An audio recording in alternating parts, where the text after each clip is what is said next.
Iniciamos, chamacos. Abran sus libretas, por favor, y vamos a poner como título participación en la liturgia, ¿sí? Participación en la liturgia. Así van a poner. Participación en la liturgia.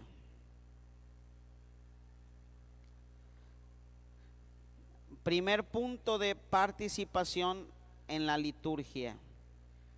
Gestos y movimientos dentro de la liturgia. Gestos y movimientos dentro de la liturgia. Gestos y movimientos dentro de la liturgia. ¿Y esa es la transmisión, Nini? Nini. Gestos y movimientos. ¿Ya está la transmisión? ¿Ya se oye el audio? Sí, ok. ¿Ya mandaste el link? Ok. Gestos y movimientos dentro de la liturgia. Ahora pongan una citación. Sacrosanctum Concilium, numeral 30. Sacrosanctum Concilium, numeral 30. Recuerden que Sacrosanctum Concilium se abrevia con la SC. Sacrosanctum Concilium, numeral 30. ¿Qué nos dice Sacrosanctum Concilium, numeral 30? La liturgia es encuentro con Dios y con los demás. La liturgia es encuentro con Dios y con los demás. Por lo tanto, se pide que dentro de la liturgia existan acciones, gestos y posturas corporales. Se pide que dentro de la liturgia existan acciones, gestos y posturas corporales. ¿Vamos bien aquí? Ahora, otra citación. Instrucción general para el uso del misal romano. Instrucción general para el uso del misal romano. Si se acuerdan cómo se abrevia también. Es IGMR. IGMR. Instrucción general para el uso del misal romano. Numerales 42 y 43. ¿Vamos bien? Numerales 42 y 43. ¿Qué nos dice la instrucción general para el uso del misal romano? Que todos los participantes de la asamblea litúrgica, ¿sí? Cuando hablamos de asamblea litúrgica, ¿a qué nos referimos? Chamacada. A todos los fieles que están congregados dentro del templo. A esos fieles congregados dentro del templo se les llama asamblea o asamblea litúrgica. Es la expresión correcta, no la gente que se reunió, los fieles que se reunieron. ¿Qué otra palabra podemos decir? Los asistentes, los participantes, no, a los que se congregan en el templo para la sagrada liturgia se les llama asamblea o asamblea litúrgica. ¿Los qué? Los parroquianos, no. Asamblea litúrgica es el término correcto. Ojo, cuando se han reunido para una acción litúrgica, ¿verdad? Si se reunieron para una asamblea parroquial, si se reunieron para otra cosa que no sea una acción litúrgica, se les puede llamar los fieles, los feligreses, los agentes de pastoral, los laicos comprometidos, los asistentes, los participantes.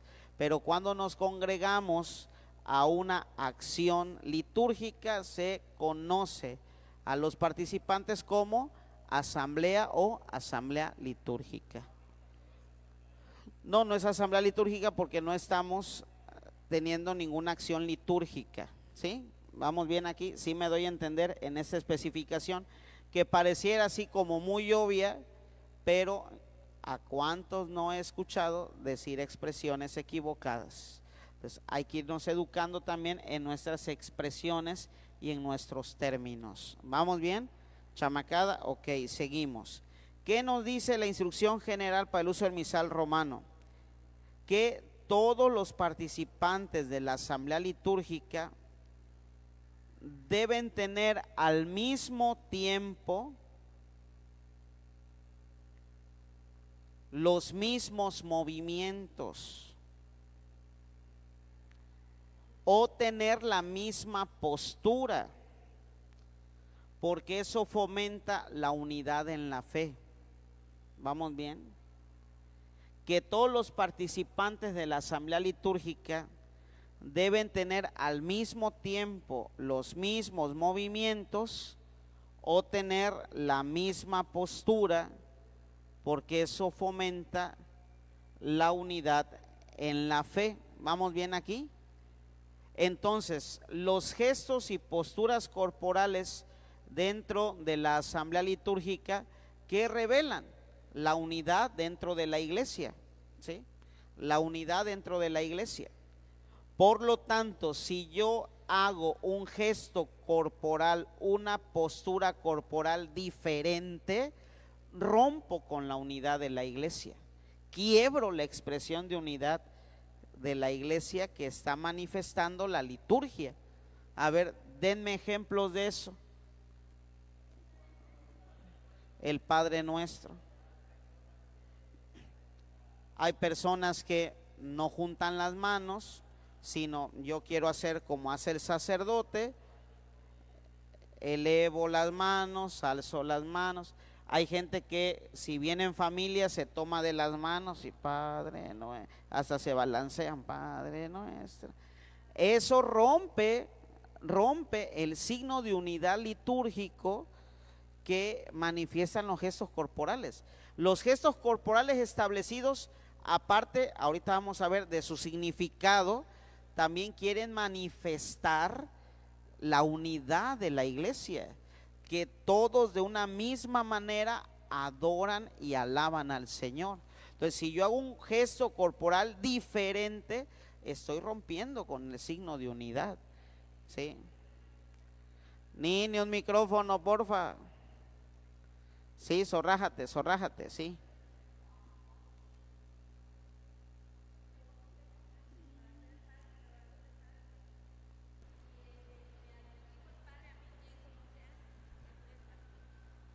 Ajá. Le digo,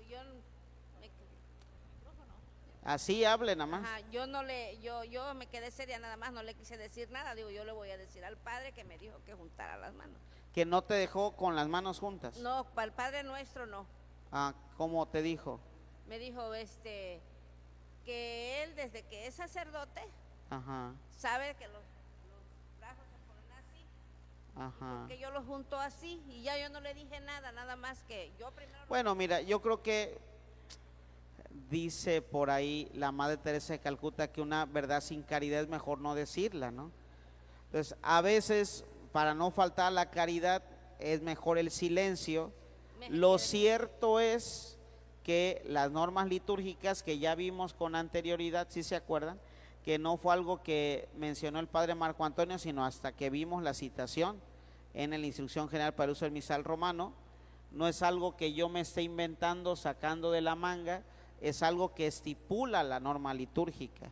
Ahora, si tú en tu reunión, en tu asamblea de oración, quieres alzar las manos, no hay problema, porque no estás dentro del contexto de la celebración eucarística.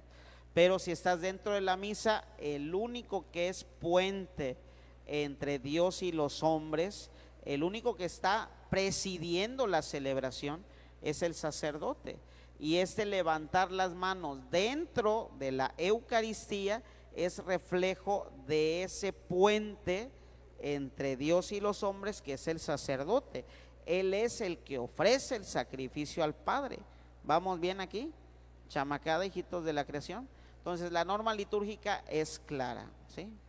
Pues yo creo que ya lo demás, más bien la sugerencia es no caer en confrontaciones. No, no, Sí. yo mejor bajé los brazos y los puse Ok. así como él nos dijo. Bueno, quedó Pero, claro, vamos para adelante. allí en la iglesia todos hacen así. Bueno, entonces dejemos que después llegue la cordura y ahí se verá. Sí. A ver, ojo, lo que estamos nosotros conociendo aquí en el curso es para que aprendamos, ¿sí?, lo que es correcto, lo que debe ser. Si en ciertas comunidades no se hace eso, también no se peleen con toda la gente, porque después van a caer gordos. Van a decir, mira, este creído, en lugar de ayudarle el curso, lo dejó más mal de lo que estaba, porque es bien soberbio ahora. No, ya después llegará alguien que les pueda formar correctamente y bueno, no hay problema. Sí, Sí, padre, nada más para reafirmar esto, nosotros, por ejemplo, en la reunión de celebradores, el padre Hugo Hernández nos dio una instrucción acerca del misal romano y acerca de esto del Padre Nuestro.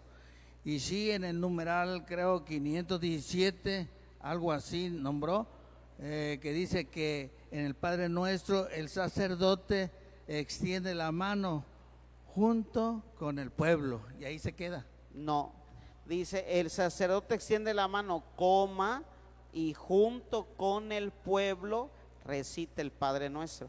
Es que una coma puede cambiar el significado total de un texto.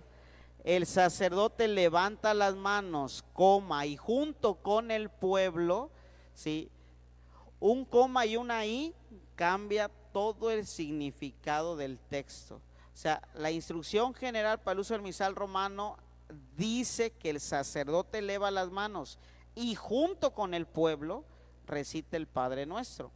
Si no me creen, ¿sí?, si no me creen, pues hay que leer textos de liturgistas que explican perfectamente este tema, ¿sí?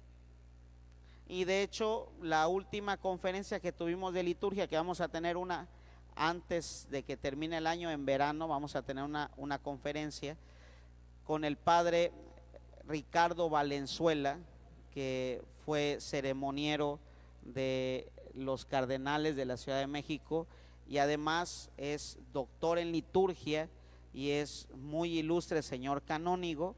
Lo explicó también de manera magistral y explicó sobre todo la teología de la encarnación de Cristo que el sacerdote hace en el momento de la presidencia de la Eucaristía. Y este gesto de levantar las manos, no solo en el Padre Nuestro, sino en todas las oraciones, reflejan el pontificado, ¿sí?, entendida esta expresión desde su etimología. La palabra pontificado, ¿de dónde viene? De pontis, de puente. El sacerdote en la Eucaristía ejerce un pontificado, no como el del Papa, sino en el sentido terminológico de pontis, puente. Él en la Eucaristía se convierte en el puente entre Dios y los hombres y está encarnando en ese momento la mismísima persona de Cristo, como dice la teología, que el sacerdote actúa in persona Christi. ¿Vamos bien? Entonces, si se tuviera permitido en la misa que los fieles levantaran las manos, pues no solo en el Padre Nuestro, sino también en las oraciones presidenciales. Y si se dan cuenta, el único que hace el gesto de levantar las manos en las oraciones presidenciales, ¿quién es? El sacerdote. ¿Vamos bien? Porque está reflejando en esa misma celebración su ministerio de pontífice, no en el sentido papal, sino en el sentido del término teológico. ¿Vamos bien aquí, chamacada? Ahora, si el párroco de ustedes les dice, levanten las manos, zorrájense al piso, pues bueno, si ustedes lo quieren hacer, háganlo, ¿sí? Si ustedes quieren obedecer en eso, obedézcanlo, ¿sí? Decía por ahí un escritor cristiano en la Edad Media, quien obedece no se equivoca, pero, o sea, también no se van a pelear con el sacerdote, ¿verdad? Así no es padre y se van a desgreñar. No, pues claro que no.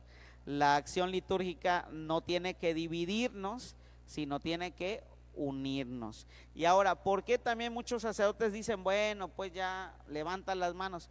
Porque hay fieles que les gusta, pues, y que no sienten el Padre Nuestro si no levantan las manos. Cuando lo importante aquí no es la postura corporal, sino lo que dice el Padre Nuestro y a lo que nos invita. Pero le damos más importancia, fíjense, a la postura corporal que a lo que nos dice el Padre Nuestro y a lo que nos invita el Padre Nuestro. ¿Vamos bien, chamacada? ¿Sí? Ok. Ahora, si en tu parroquia levantan las manos y se agarran de las manos y se balancean, si lo quieres seguir haciendo, hazlo. Aquí solamente te decimos lo que dice la norma litúrgica. Si lo pones en práctica o no lo pones en práctica, ya es tu cuete. Pero si no lo pones en práctica, entonces ¿para qué sirven tantas clases? ¿Sí? ¿Vamos bien, chamacada? ¿Sí? ¿Podemos seguir, hijitos de la creación? ¿O van a seguirse zorrajando con el Padre Nuestro? ¿Sí? Ok. Entonces, les digo que los gestos, las posturas corporales, y no lo digo yo, lo dice la instrucción general, y ya vimos también Sacrosanctum Concilium, quieren revelar la unidad dentro de la iglesia, ¿sí? Vamos bien, quieren revelar la unidad dentro de la iglesia. Cuando todos se ponen de rodillas, estamos revelando la unidad. Cuando todos, después de comulgar, nos ponemos en oración, estamos revelando la unidad. Entonces, todos los gestos corporales dentro de la iglesia revelan unidad y manifiestan la unidad. ¿Vamos bien aquí, chamacada? Seguimos. Algunos gestos corporales dentro de la misa. Algunos gestos y posturas corporales dentro de la misa. Primer gesto corporal, de pie. De pie. Estar de pie. ¿Qué significa este gesto, esta postura corporal? Este gesto de estar de pie manifiesta la resurrección de Cristo, fíjense. Este gesto, esta postura de estar de pie manifiesta la resurrección de Cristo. Anótenle, chamacos, porque va a venir en su examen. ¿Dónde dice esto? ¿Dónde dice esto? En el libro Constituciones de los Apóstoles. En el libro Constituciones de los Apóstoles, apartado 8, numeral 45. En el libro Constituciones de los Apóstoles, apartado 8, numeral 45. Constituciones de los Apóstoles, apartado 8, numeral 45.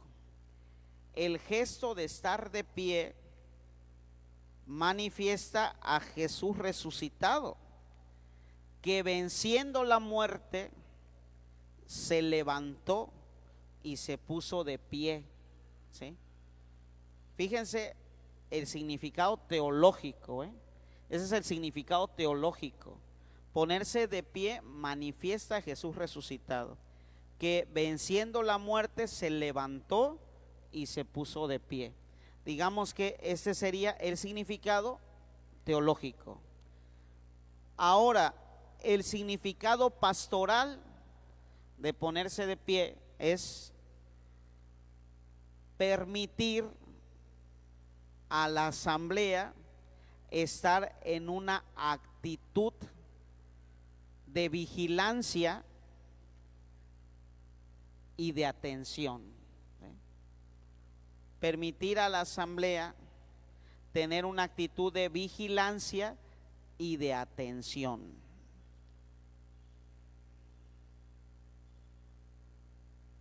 Además que esa postura corporal ayuda al dinamismo y a la participación.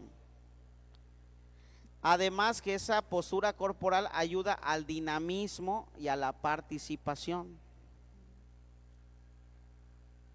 Y esto es meramente humano, porque estar mucho tiempo sentado, ¿qué te provoca? Estar sentado, está corriendo el aire, ya el padre se tardó en la homilía, ¿qué empezamos a hacer?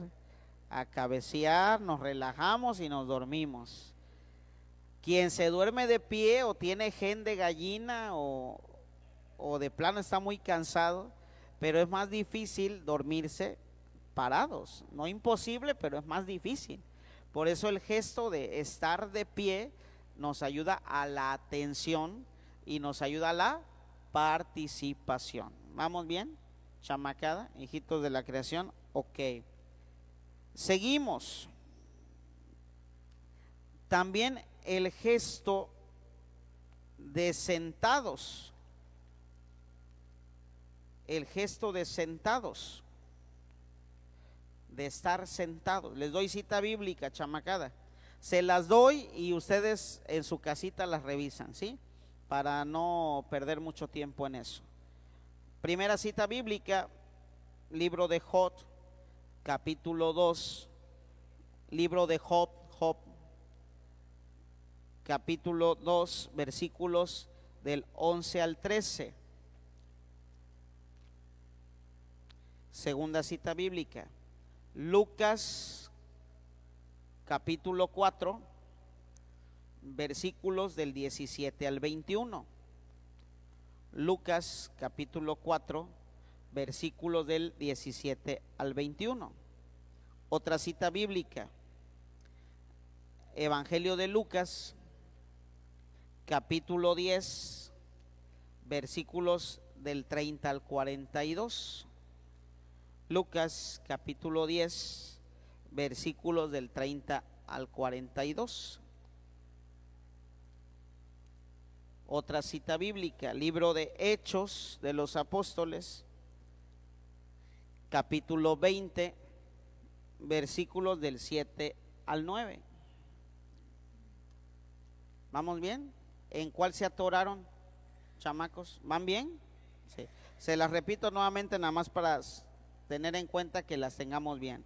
Job, capítulo 2, del 11 al 13. Lucas, capítulo 4, versículos del 17 al 21. Lucas, capítulo 10, versículos del 30 al 42. Hechos, capítulo 20, versículos del 7 al 9. ¿Van bien? Última cita bíblica, Primera de Corintios 14:30. Esto ya lo revisan en su casa, por favor. Primera de Corintios 14:30.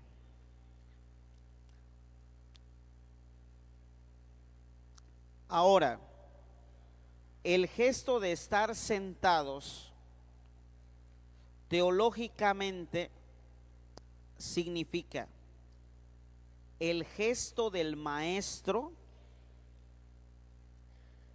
al dar una enseñanza significativa.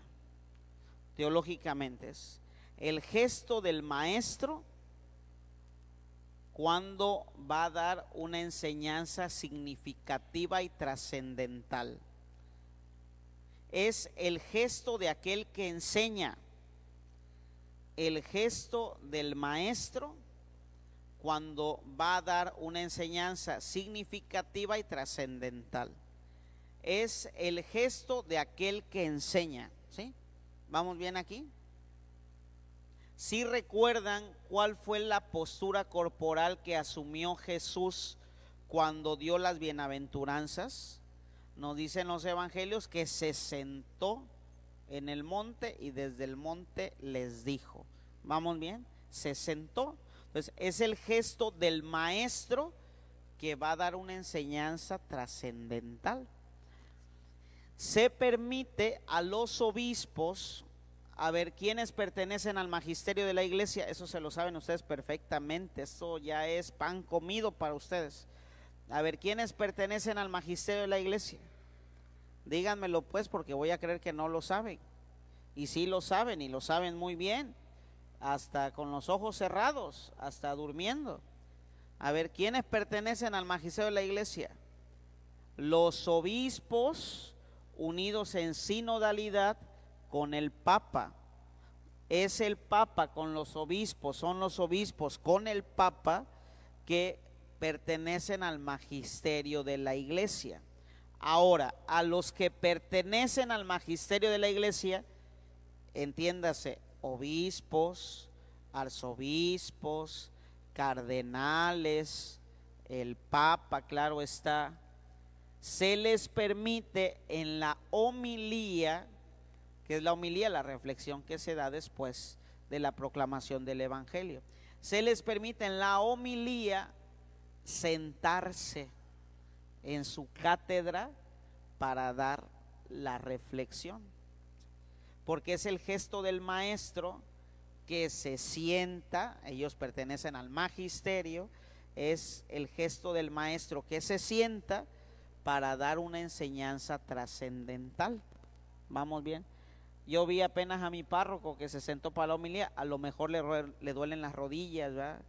Tiene problemas, sí, por eso se tuvo que sentar, pero como gesto litúrgico, a quien se le permite sentarse, si así lo desea, para dar la homilía es a los obispos, arzobispos, cardenales, al mismo Papa, por el significado teológico que tiene el sentarse. Se sienta el maestro para dar una enseñanza. Les invito a que vean en YouTube las misas que preside el cardenal Carlos Aguiarretes.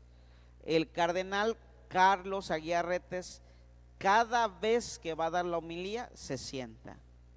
Y no lo hace porque hay gente que dice, ya se cansó, es bien flojo, no aguantó, ya está viejito. Y no, es el gesto litúrgico de aquel que se sienta para dar una enseñanza. Y solamente se sienta el maestro para enseñar. ¿Vamos bien? Ahora, pero en el caso de sentarse dentro de la misa, obtiene el mismo significado, pero a la inversa, ¿sí? Se sienta el discípulo para escuchar la enseñanza del maestro. ¿Vamos bien, chamacada? ¿Sí? Entonces ustedes se sientan durante la homilía, no porque vayan a enseñar, sino porque van a recibir la enseñanza del maestro. El maestro, no tanto el padre Marco Antonio, sino Cristo, que habla a través del sacerdote. ¿Sí? ¿Vamos bien, chamacada? ¿Sí? ¿Me doy a entender aquí el significado del gesto de sentarse? Sí. Ahora, pastoralmente, este gesto de sentarse ayuda en la actitud de escucha, ayuda en la actitud de escucha, también ayuda a la reflexión y ayuda a tener una mejor atención, ¿sí? Ayuda en la actitud de escucha, ayuda también en la reflexión y ayuda a tener una mejor atención. ¿Vamos bien, chamacada? Esto fuera de lo que estamos diciendo, no lo combinen, solamente les pongo el ejemplo. Ustedes han visto cómo meditan los monjes budistas y tibetanos. ¿Cómo meditan? ¿Meditan de pie? Meditan sentados, ¿sí? Claro, cruzados de pies, pero meditan sentados.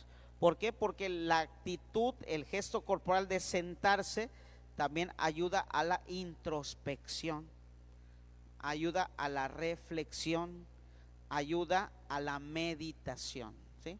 ¿Vamos bien, chamacada? Entonces yo me siento para escuchar las enseñanzas del maestro, pero también para meditar y reflexionar sobre esa enseñanza. ¿Vamos bien?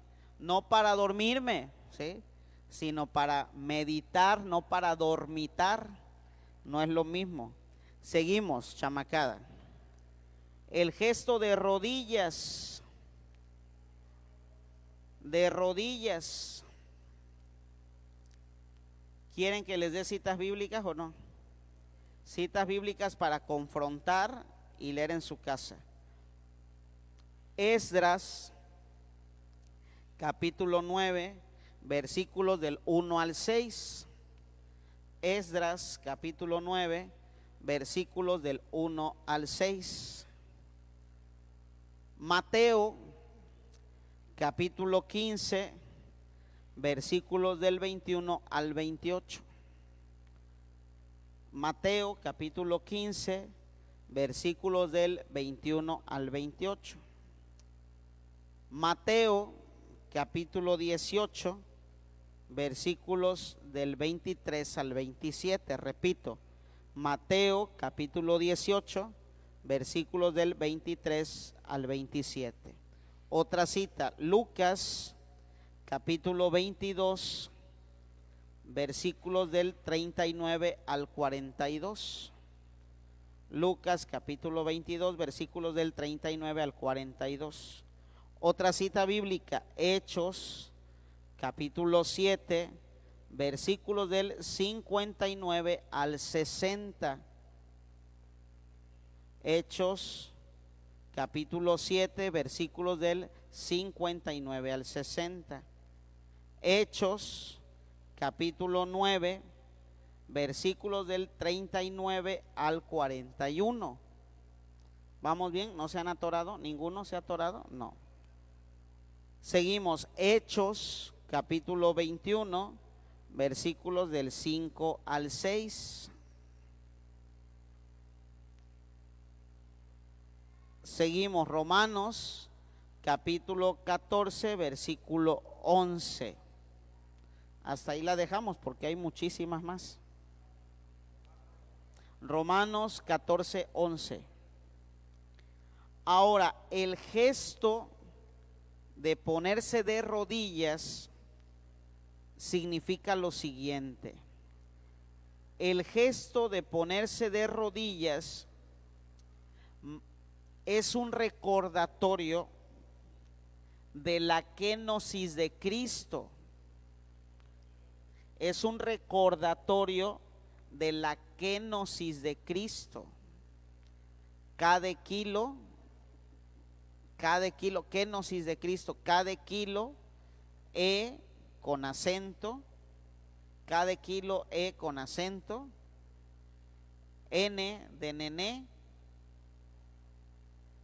O de oso, S de susú, I de Irma y S de susú, kenosis. El gesto de ponerse de rodillas nos recuerda la kenosis de Cristo. ¿Qué es la kenosis? La palabra kenosis significa abajamiento, humillación. La palabra kenosis significa abajamiento, humillación. Cuando hablamos de la kenosis de Cristo, hablamos de ese Dios que siendo grande se hizo pequeño, que siendo rico, no en un sentido económico solamente, porque es el dueño de todo, que siendo rico se hizo pobre, que siendo el Señor se hizo esclavo, ¿sí? Es la kenosis, el que siendo grande se hizo pequeño. Cuando hablamos de la kenosis de Cristo, a eso nos referimos. Y decía el Papa Benedicto XVI en su libro Deus Caritas Es, y también en su libro sobre la infancia de Jesús. ¿Ya leyeron ese libro del Papa Benedicto XVI de la infancia de Jesús? Cómprenlo en Amazon. Está ahí, la infancia de Jesús. Tiene como 190 páginas nada más. Es un libro pequeñito. Yo creo que está como este libro, así pequeñito. 190 páginas y habla sobre la infancia de Jesús. Y no es muy caro, ahorita ya no está tan caro. La infancia de Jesús, así. La infancia de Jesús. Es del Papa Benedicto XVI. La infancia de Jesús. Tiene como 190 páginas es recomendación a lectura. Ojalá que quien pueda lo lea, ¿sí? Entonces el Papa Benedicto XVI, hablando de la kenosis, decía: el que es grande se hizo tan pequeño, pero tan pequeño, pero tan pequeño, como para entrar en un pesebre, ¿sí? Hermoso eso, ¿no? El que es grande se hizo tan pequeño, pero tan pequeño, pero tan pequeño, como para entrar en un pesebre. Cuando hablamos de kenosis, a eso nos referimos, ¿sí? El que es grande se hizo pequeño. Entonces, ponerse de rodillas, espiritual y teológicamente hablando, nos recuerda la kenosis de Cristo, que siendo grande se hizo pequeño.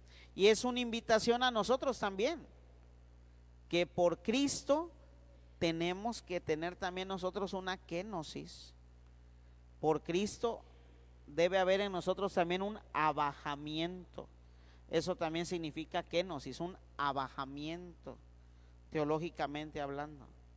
Entonces también como Cristo debemos tener un abajamiento, porque de repente entre los ministros consagrados, entre los servidores de la iglesia, y más si esos servidores son celebradores de la palabra, ministros extraordinarios o aspirantes al diaconado, hay mucha soberbia, hay mucha soberbia. ¿Qué me pueden enseñar los demás? ¿Qué puedo aprender yo de mi párroco si yo lo sé todo?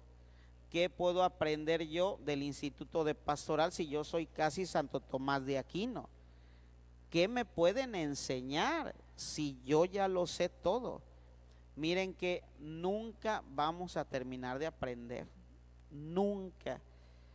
Va a llegar el último momento de nuestra vida y vamos a seguir siendo ignorantes de la gran riqueza del Evangelio. Nunca dejamos de aprender, nunca, nunca. Aquel que se sienta que ya lo sabe todo, pi, pi, pi, pi, alarma, alarma, quiere decir que en ti no está ganando la sabiduría de Dios, en ti está ganando la soberbia. Pi, pi. Y esos que presumen de saberlo todo, al final no saben nada. Y se los digo por experiencia. Así que hay que tener mucho cuidado con eso. Entonces también ponerse de rodillas es un recordatorio que como discípulos de Jesús también debemos tener un abajamiento. Si el maestro lo tuvo, también nosotros lo debemos de tener. ¿Vamos bien con el significado teológico, hermanos? Entonces tiene un significado teológico, pues ponerse de rodillas, no nada más es porque sí, tiene un significado teológico. ¿Y qué más significa ponerse de rodillas? Significa adoración, significa adoración. ¿Qué más significa? Significa reconocer la propia pequeñez y la grandeza del totalmente otro. ¿Quién es el totalmente otro? Dios, ¿sí? Es reconocer la propia pequeñez y a la vez reconocer la grandeza del totalmente otro. ¿Y quién es el totalmente otro? Dios, ¿sí?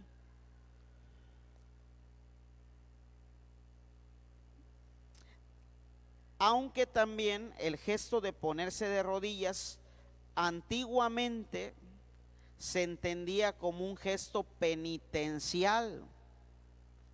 Antiguamente, ahorita les voy a decir algo litúrgico. Antiguamente ponerse de rodillas manifestaba una actitud penitencial. Por eso, primitivamente, este gesto de ponerse de rodillas se prohibía los domingos por ser un día festivo. Ojo, antiguamente ponerse de rodillas simbolizaba también un gesto penitencial, de penitencia, de arrepentimiento. Y primitivamente se prohibía este gesto los domingos porque se tenía esa concepción, que ponerse de rodillas era para hacer penitencia. Ahora les digo algo litúrgico. Cuando en Pascua se pronuncian las letanías de los santos, no es necesario ponerse de rodillas, se puede hacer de pie en ese sentido, porque antiguamente ponerse de rodillas manifestaba una actitud penitencial. Entonces, en Pascua si se cantan o recitan las letanías de los santos, no es necesario ponerse de rodillas, manifestando la alegría del tiempo pascual. ¿Sí me doy a entender? Ahora, en otro tiempo que no es Pascua, ¿sí? Tiempo ordinario, Cuaresma, Adviento, en otro tiempo que no sea Pascua, es obligatorio ponerse de rodillas en la letanía de los santos. Cuando es Pascua, no, porque esto manifiesta la alegría del tiempo que estamos viviendo. Por ejemplo, si ustedes ahorita fueran a una ordenación sacerdotal, ¿sí? Dentro de la ordenación sacerdotal se cantan las letanías de los santos. Si han participado de ordenaciones sacerdotales, en la letanía de los santos, ¿qué se hace? Nos ponemos de rodillas. Si cae una ordenación en Pascua, no nos pondríamos de rodillas. ¿Vamos bien, chamacada? Sí. ¿Queda bien esto que les estoy diciendo? Ok. Bueno, entonces, ¿cuántos gestos llevamos, hijitos de la creación? 3 gestos. El gesto que viene, se los digo después del breve descanso que tengamos, ¿sí? Para que vayan, caminen, vayan al baño, ¿sí? Ahora, los que están aquí presentes, ¿sí? 10 minutos y regresamos solamente, ¿sí? 10 minutitos y regresamos. Ya, es descanso, 10 minutitos.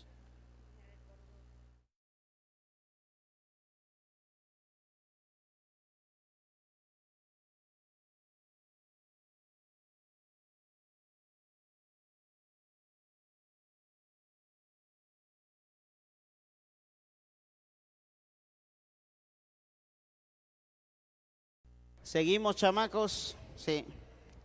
Continuamos. Entonces, ya vimos qué gestos: de pie, sentados, de rodillas, ¿sí?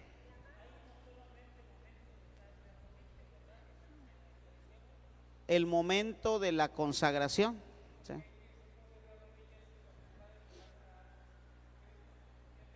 Lo que pasa es que eso se hacía antiguamente, antes del Concilio Vaticano II. En el momento del Cordero, la asamblea se ponía de rodillas. Eso era antes del Concilio Vaticano II. Después del Concilio Vaticano II se dejó el gesto corporal de rodillas solamente para el momento de la consagración, ¿sí?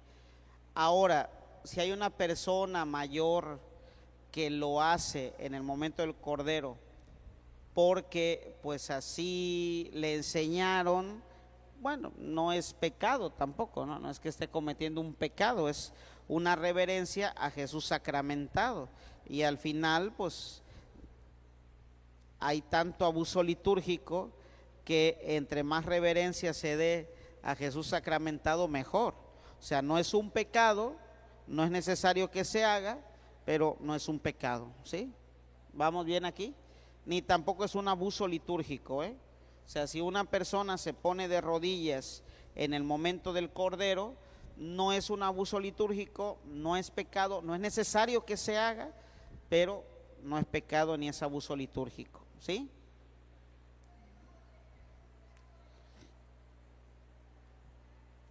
Es por devoción a Jesús sacramentado.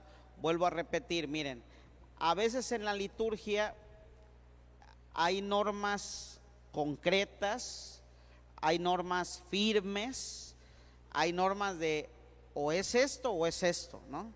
Pero hay otras normas donde depende la piedad popular o la piedad de la persona, ¿no? Entonces, la norma litúrgica dice que en el momento de la consagración nos ponemos de rodillas como un gesto de humildad, de reconocimiento de la grandeza del Señor que se hace presente, como un gesto de adoración a la presencia real de Jesús sacramentado. Pero si la persona se pone de rodillas en el cordero, precisamente para darle adoración a Jesús sacramentado, y se ponen de rodillas para recibir la comunión, precisamente para rendir adoración a Jesús sacramentado, no es pecado, ni es abuso litúrgico, es la piedad personal de ese individuo, ¿sí? ¿Vamos bien? Ahora, ¿y por qué mucha gente lo hace?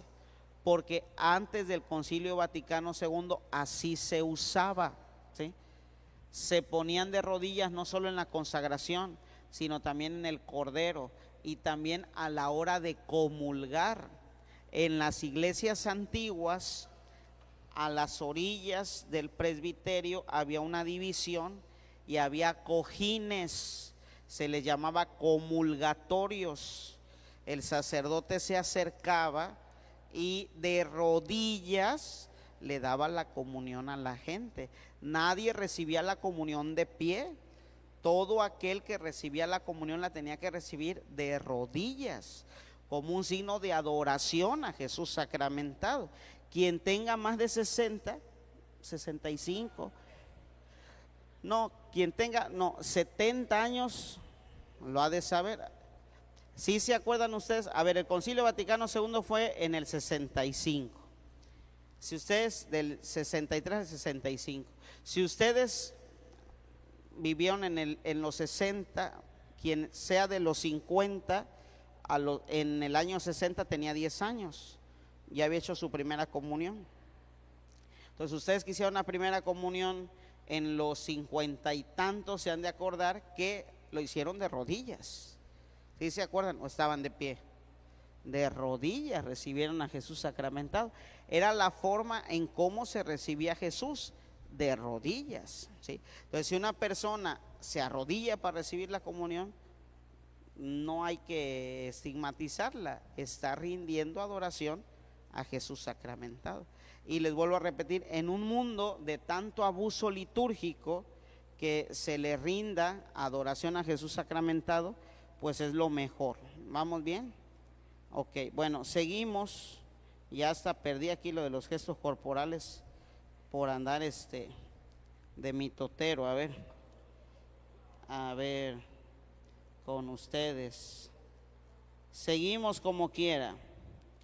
Otro gesto corporal que utilizamos en la misa, que fácilmente se nos puede escapar, pero que también es un gesto y una postura corporal, es caminar, ¿sí? Caminar, así como lo escuchan, caminar. Es un gesto, una postura corporal, caminar. ¿En qué momento caminamos dentro de la asamblea, dentro de la celebración litúrgica? ¿En qué momento? Hay un momento muy claro donde caminamos. Y entiéndase, se hace no solo por practicidad, sino tiene un sentido teológico y espiritual. Y es también un gesto litúrgico, caminar. ¿En qué momento caminamos? Cuando vamos a recibir la comunión. Ok, entonces hay que entender, cuando caminamos para recibir la comunión, no estamos haciendo la fila de las tortillas, no, estamos haciendo un gesto litúrgico. O sea, dentro de la misa, caminar es un gesto litúrgico. Esto hay que decírselo a la asamblea dominical, a la gente que participa los domingos. Hay que decírselo también a los agentes de pastoral. O sea, caminar dentro de la misa no es solamente para recibir la Eucaristía, como se hace la fila para las tortillas. Es un gesto litúrgico. Y si no se hace, pues está faltando a la unidad de la iglesia, como le explicamos al principio.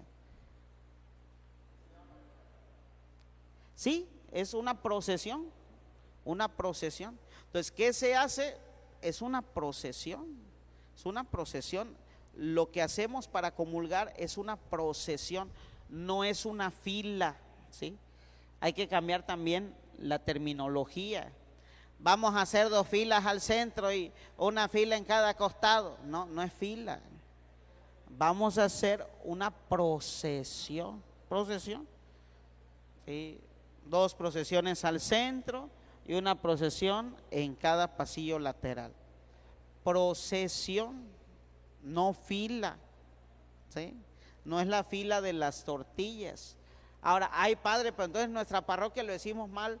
Pues para eso son estos cursos, para ir aprendiendo, para ir mejorando, para ir poniendo en práctica lo aprendido. ¿Vamos bien? A ver, de una vez les hago un comercial. A ver, comercial, anoten, chamacos, porque si no luego se me pasa. A ver, de una vez les digo, porque si no se me olvida. Ahorita, espérate, ahorita te voy a decir. Tranquila, que tanta prisa. Vamos a iniciar el lunes, lunes 2 de junio, vamos a iniciar un curso de liturgia práctica, ¿sí? Curso, a ver, el curso se llama curso, perdónenme porque apenas estoy abriendo la publicación, curso de, a ver, es que les quiero dar el nombre como es, a ver, es curso de liturgia, aspectos teológicos y prácticos, esos. Curso de liturgia, aspectos teológicos y prácticos, son 5 clases, ¿sí? Es un curso taller, curso de liturgia, aspectos teológicos y prácticos. ¿Qué se va a ver en ese curso? Cuestiones prácticas. Sí. ¿Qué se va a ver en ese curso? Cuestiones prácticas. ¿Qué se va a ver? Por ejemplo, cómo armar una procesión de entrada, los que son encargados de monaguillos, quién va al frente, quién va en medio, quién va al final, el significado del porqué, cómo utilizar el incensario, cuántas veces tenemos que mover el incensario, si es un objeto crístico, si no es un objeto crístico, todo eso. Cómo preparar las lecturas en un leccionario, cómo preparar el evangeliario, cómo preparar el misal romano, todo eso. Y esto lo tiene que saber un sacristán, un ministro, un celebrador, un encargado de monaguillos. Todas las cuestiones prácticas de la liturgia las vamos a ver. Entonces, ¿cuándo inicia? Inicia el lunes 2 de junio, ¿sí? Para que lo tengan en cuenta. El horario es de 7 a 8, ¿sí? Es una hora, de 7 a 8, ¿sí? Junio.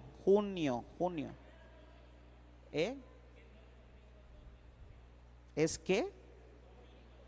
No es lunes. ¿Sí? A ver, chequen en su calendario. Es lunes, ¿no? Es lunes. El sistema va a ser híbrido, son 5 semanas a partir del 2 de junio. Es un sistema híbrido, ¿sí? Quien pueda presencial, quien quiera en línea, es decir, como estamos ahorita, pues, quien quiere estar presencial puede estar, quien no, en línea. Pero como es un curso práctico, si están de manera presencial, sería bueno, ¿sí? Sería bueno porque vamos a traer el incensario tal cual, el leccionario tal cual, el misal romano tal cual, todo eso para que de 7 a 8 pm, 7 a 8 pm, ¿sí? ¿Por qué a esa hora? Porque a esa hora puedo, y además porque también muchos de ustedes salen tarde del trabajo, ¿sí? Ya hemos, no, algunos salen temprano, ¿sí? Los maestros, por ejemplo, que trabajan en el turno matutino, ¿a qué hora salen? A las 2, ¿no? Más o menos, o más tarde, no sé, es pregunta, no sé, como a las 2 de la tarde más o menos. Serían 5 lunes a partir del 2 de junio, ¿sí? Les voy a mandar 2 de junio, sí, sí. 5 semanas, 5 lunes, ¿sí? Ya quedó, entonces ya les di el comercial, sigo. Ya les mando después al grupo las cuestiones, ya no nos detenemos, seguimos. Entonces, el gesto de caminar es un gesto litúrgico, ¿sí? Ahora, ¿cuál es el significado teológico de caminar? ¿Sí? ¿Cuál es el significado teológico de caminar? Caminar nos recuerda tres cosas. Primera cosa que nos recuerda, la liberación del pueblo de Israel, ¿sí? Que caminó por el desierto 40 años buscando la tierra prometida. Nos recuerda eso, la liberación del pueblo de Israel. Sí, y caminó por el desierto buscando la tierra prometida. ¿Qué nos recuerda también el caminar dentro de la liturgia? Nos recuerda que somos discípulos y vamos caminando siguiendo al maestro. Vamos caminando siguiendo al maestro y buscando al maestro. Vamos caminando. Y otro aspecto teológico que nos recuerda el caminar. El caminar nos recuerda que en este mundo somos peregrinos, que este mundo, esta tierra no es nuestra morada definitiva, que vamos caminando al encuentro con el Señor, que vamos caminando hacia nuestra morada eterna. ¿Vamos bien aquí, chamacada? Entonces, ¿cuáles son los tres significados de caminar dentro de la liturgia? A ver, primer significado, nos recuerda la peregrinación del pueblo de Israel, que estuvo caminando 40 años en el desierto. ¿Qué más nos recuerda el caminar? Que somos discípulos y estamos caminando detrás del maestro, siguiendo al maestro. ¿Vamos bien? Ahora, en este aspecto quiero comentarles algo. ¿Sí se acuerdan del evangelio cuando Jesús anuncia su pasión y Pedro le dijo: maestro, ¿a ti no te puede pasar eso? ¿Sí? ¿Se acuerdan de eso? ¿Qué le dijo Jesús? Aléjate de mí, Satanás. Pero en el griego, en el texto griego, la palabra que utiliza Jesús no significa en español aléjate, sino significa detrás de mí, Satanás. ¿Sí? ¿Por qué? Porque el lugar del discípulo no es delante del maestro, sino detrás de él. ¿Sí? ¿Vamos bien? Pues quien se quiera poner delante del maestro está frito. Y Pedro se quería poner delante del maestro, él le quería dar instrucciones al maestro. Por eso Jesús le dice en griego: detrás de mí, Satanás. Es decir, no puedes ir por delante, tu lugar como discípulo es detrás. ¿Vamos bien? ¿Chamacada? Sí, es nada más como entre paréntesis. Ok, seguimos, hijitos de la creación. Entonces, simboliza el peregrinar del pueblo de Israel en el desierto. ¿Qué más simboliza? Nos recuerda que somos discípulos y debemos ir caminando detrás del maestro. Y tercera cosa que nos recuerda, que somos peregrinos, que este mundo no es nuestra morada definitiva, que vamos caminando hacia nuestra morada eterna. ¿Sí? Entonces, ponerse a caminar en la procesión para la comunión es una actitud y un gesto litúrgico. Ahora, todos estamos invitados a hacerlo, todos de todas las edades. Solamente aquel que esté impedido está exonerado de hacer ese gesto litúrgico. Cuando hablo de impedimento, aquí hablo que esté inválido, que esté paralítico, o que tenga una fuerte afección en las rodillas, en las piernas, que se le dificulte estar mucho tiempo parado o caminando, ¿sí? Pero a todos los demás mortales se nos invita a caminar en procesión para recibir la comunión. Y tengo que estar en esta actitud desde que comienza el momento de la comunión, porque hay gente muy gandalla que ya se pone de pie y comienza a caminar, ya que falta uno nada más. ¿No se han dado cuenta de eso? Y muchos agentes de pastoral lo hacen, que se esperan hasta que ya hayan pasado todos y ya que falta uno, ahora sí, me paro. No, o sea, perdiste el sentido de peregrinar, de caminar, ¿sí?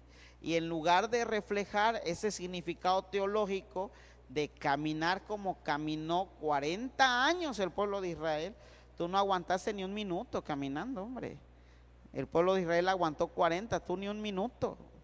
Te ves en lugar de espiritual, te ves gandalla, ¿sí? ¿Vamos bien, chamacada? Ok. ¿Qué otro gesto nos falta, chamacos? A ver, ¿qué otro gesto nos falta? El saludo de paz. El saludo de paz. Ese gesto nos falta, el saludo de paz. ¿Qué simboliza teológicamente el saludo de paz? Primer significado teológico, el saludo del resucitado. El saludo del resucitado. Lo leímos creo el domingo pasado, creo, no me acuerdo, creo que sí, sí, lo leímos el domingo pasado. Que cuando, el domingo pasado en la misa, prima hermana, sí, en la misa,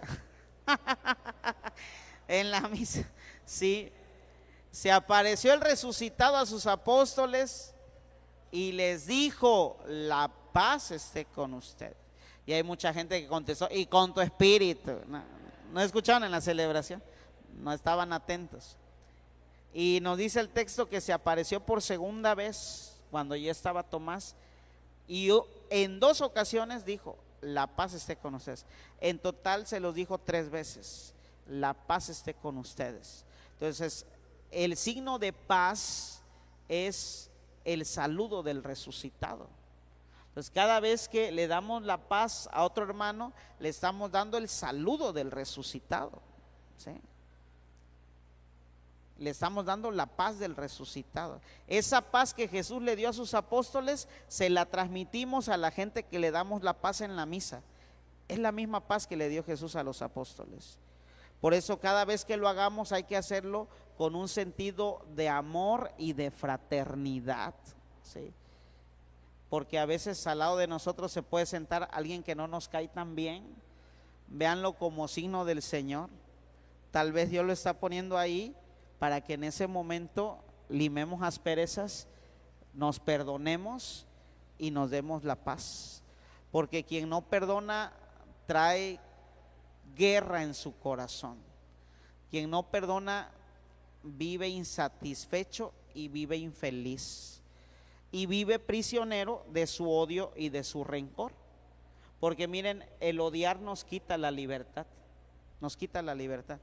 Por ejemplo, si yo odio a una persona y me la encuentro en la calle, hasta me voy por otro callejón con tal de no encontrarme a esa persona de frente. Quiere decir que esa persona está influyendo en mi vida cotidiana y me está quitando la libertad, porque ya no puedo estar libremente en el camino. Si me lo encuentro, esa libertad se coarta por mi odio y por mi rencor. Me encuentro a esa persona en el supermercado y estoy en el área de sopas y veo que está agarrando la sopa Maruchan en la esquina. Mejor me doy la vuelta y me voy al área de cereales porque no la quiero ver. O sea, esa persona me está quitando la libertad. Me levanto por las mañanas y me estoy echando mi sucarita así. En cada cucharada veo la cara de esa persona. Me está quitando la libertad. Estoy siendo esclavo de esa persona. Estoy siendo reo de esa persona. Entonces perdonar nos libera. ¿Y por qué les digo eso? Por lo que estamos hablando. El gesto de paz es el gesto y el saludo del resucitado. La paz esté con ustedes. ¿Vamos bien?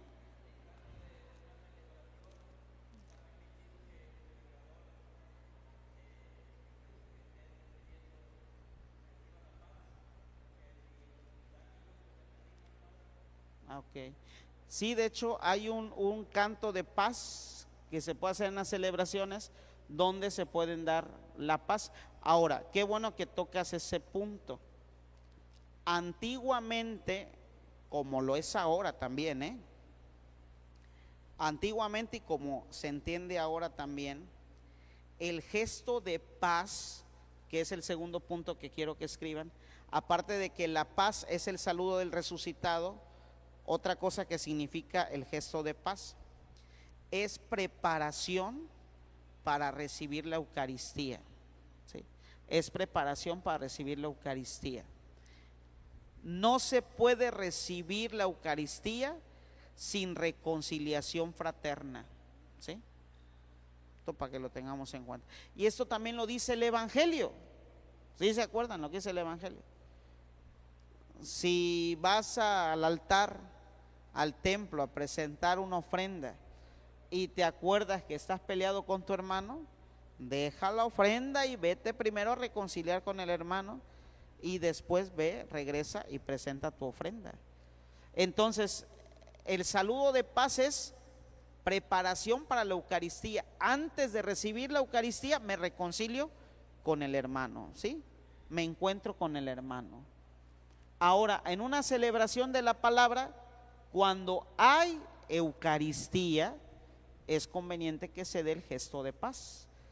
En ese sentido, de que antes de recibir a Jesús vivo, me reconcilio con el hermano. Eso también recordando a lo que nos dice el apóstol San Juan: aquel que diga que ama a Dios y odia a su hermano es un mentiroso, ¿sí? ¿Sí se acuerdan de esa cita bíblica? Se las dejo de tarea, no recuerdo ahorita concretamente la cita, búsquenla por favor, pero creo que es Juan capítulo 1 versículo 8, a ver, búsquenlo en su celular, Juan 1:8 creo es. A ver, ustedes que son muy tecnológicos. Carta de San Juan, primera de Juan 1:8.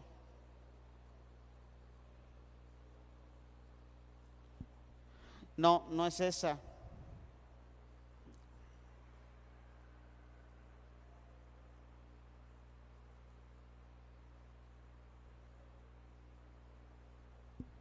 Es primera de Juan 4:20. Primera de Juan 4:20. Si alguien dice yo amo a Dios y odia a su hermano, es un mentiroso. Porque el que no ama a su hermano a quien ha visto, ¿cómo puede amar a Dios a quien no ha visto? Primera de Juan 4:20. ¿Vamos bien? Entonces, una celebración de la palabra se puede dar el gesto de la paz con un canto que hable de paz, ¿no? Ya habíamos visto, creo es un instrumento de paz y todo eso, sí. En este sentido, de que antes de recibir la comunión, antes de recibir a Dios, tengo que reconciliarme con mi hermano, ¿sí? ¿Vamos bien aquí? Chamacada, ¿queda claro esto, hijitos de la creación? ¿Sí? Ok. Entonces, el sentido teológico de darse la paz es la paz que da el resucitado, la paz esté con ustedes, el prepararse para recibir la Eucaristía, reconciliarse con el hermano antes de recibir la presencia viva de Jesús, ¿sí? Y también el gesto de paz nos recuerda que todos por el bautismo somos hermanos e hijos de Dios. El gesto de paz nos recuerda que todos por el bautismo somos hermanos e hijos de Dios. Sí, claro que sí. Somos hijos en el Hijo. Todos por el bautismo somos hermanos e hijos de Dios. Ahora, para dar el gesto de paz, ¿a quién le tengo que dar el gesto de paz? A los que tengo al lado mío. Si se pudiera, si las condiciones del lugar me lo permiten, pudiera darle la paz al que tengo de frente y al que tengo detrás, solamente. Derecha, izquierda, adelante y atrás, haciendo como una cruz. Derecha, izquierda, adelante y atrás. Es lo correcto, no es que estoy del lado izquierdo y me paso al lado derecho. Ay, mi comadre está atrás, me voy a buscar a mi comadre y la comadre la aprieto. No. Pierdo la sacralidad del momento y el decoro del momento, ¿sí? Se pierde. ¿Vamos bien, chamacada? Porque todo dentro de la liturgia tiene que ser orden, ¿sí? Porque Dios es orden, Dios no es caos, Dios es orden. ¿Qué pacho?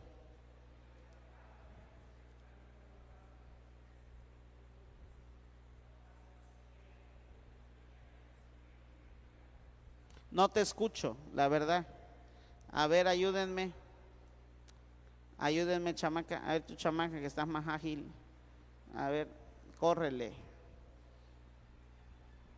Gracias. Que la paz de uno, cuando uno se la da a la persona que tenemos a los lados, la paz se sigue y llega hasta el último que está allá de aquel lado. Y si es que si nosotros nos queremos pasar a una persona, pues tenemos que hacer la reverencia al Señor. Pero es que no se puede pasar al otro lado.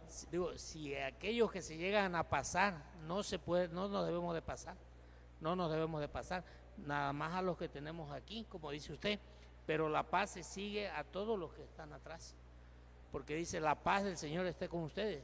Si hay un amante de la paz se va a quedar en la casa, y si no, se regresa con el mismo. ¿Sí? Es así. Sí, pero no entiendo tu planteamiento, ¿es pregunta o qué es? O sea que si yo le tengo que dar la paz a todos los que están hasta atrás. No, o sea que si nosotros estamos dando la paz, aquí nada más damos la paz a que tenemos a los cerca, Ajá. no nos debemos ir como dice usted. Hasta atrás, Mi ¿no? paz se va hasta el último que está Claro. allá. Claro, claro. No Ahora que no es tu paz, no es- necesito andar para allá Claro, y para ¿no? acá. No, claro. Que vuelvo aquí a recalcar nada más, o sea, no es mi paz la que doy, es la paz de Cristo resucitado, ¿sí? Es la paz de Cristo resucitado y estamos dentro de una asamblea litúrgica, hay que entender eso. Y dentro de la asamblea litúrgica hay orden. Ahora, si yo me junto con mi grupo y en mi grupo tenemos una dinámica de darnos la paz, ahí sí, abrácense, lloren, apachúrrense, pero dentro de la asamblea litúrgica tiene que haber orden. Y los primeros que debemos poner el orden somos nosotros, los servidores, somos los primeros. Porque si nosotros somos los primeros en poner el desorden, pues la gente se va a desordenar, porque nosotros les estamos poniendo el ejemplo. ¿Vamos bien aquí? Chamacada, ¿sí me doy a entender? Ok, a ver. Se puede dar la paz con la mano o con un gesto. El tema de abrazarse, se puede dar el ósculo de la paz, así se llama. El ósculo de la paz, así como lo escuchan, ósculo de la paz. Así, ósculo, el ósculo de la paz. El ósculo de la paz es un abrazo, ¿sí? A ver, alguien que se acerque, a ver, acércate, hermana, tú acércate. Ven. El ósculo de la paz es un abrazo que se dan los ministros consagrados, ¿sí? Es así y así, es el ósculo de la paz. ¿Ya vieron? A ver, es el ósculo de la paz, así y así. Muy bien, buena alumna, así es el ósculo de la paz, ¿sí? ¿Se pueden dar ustedes un abrazo similar? Sí, siempre y cuando haya decoro, pues, ¿no? No, sí, no, que sea un abrazo ya, más que abrazo sea faje, pues no, sí, tiene que ser con decoro, ¿sí? ¿Vamos bien, chamacada? Bueno, entonces lo dejamos hasta aquí porque tengo que ir a dar la despedida al curso de discapacidad, que está muy bueno, ¿sí?